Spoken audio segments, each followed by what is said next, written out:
you end up where we are today.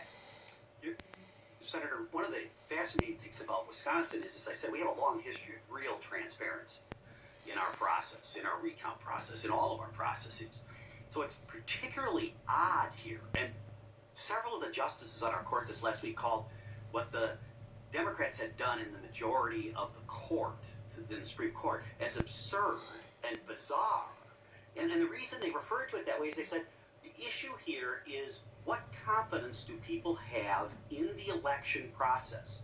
So if that's what we hear, and I've heard that, I've been hearing that all day here, confidence in the election process, well then why, when everything is teed up? I mean, I'm a former judge, my co-counsel is a former president of the state bar. We had teed up everything.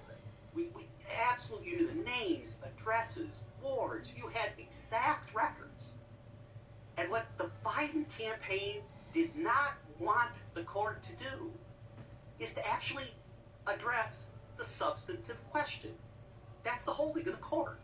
We won't address the substantive question. And the Chief Justice, it's a great frustration in the Chief Justice when she said, 4 members of this court throw the cloak of latches over numerous problems that will be repeated again and again until this court has the courage to correct them.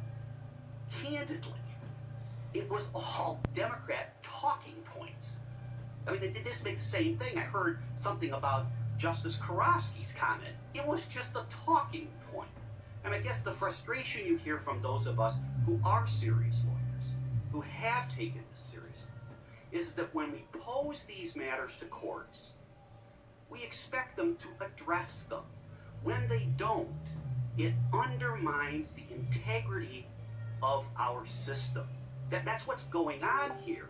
The frustration that you hear, even in good Democrat circles, is if the courts don't address these, who's going to?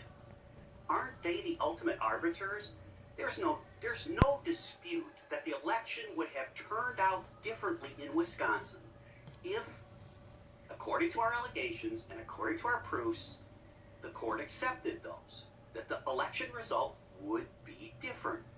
But instead of addressing the substantive claims, the Biden campaign argues, don't talk about them.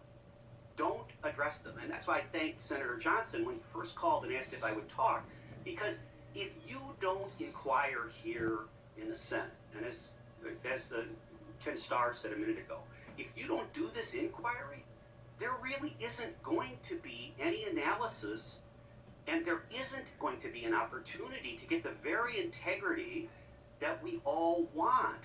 As I said, as a former judge, and this is a serious matter to me, and no one suggested at any point in the process that the allegations in Wisconsin are anything but serious and substantive and documented. And yet a court takes the Biden line and says, we're just not going to talk about it. And that's just wrong. And that's the reason, one of the reasons, people don't trust this outcome.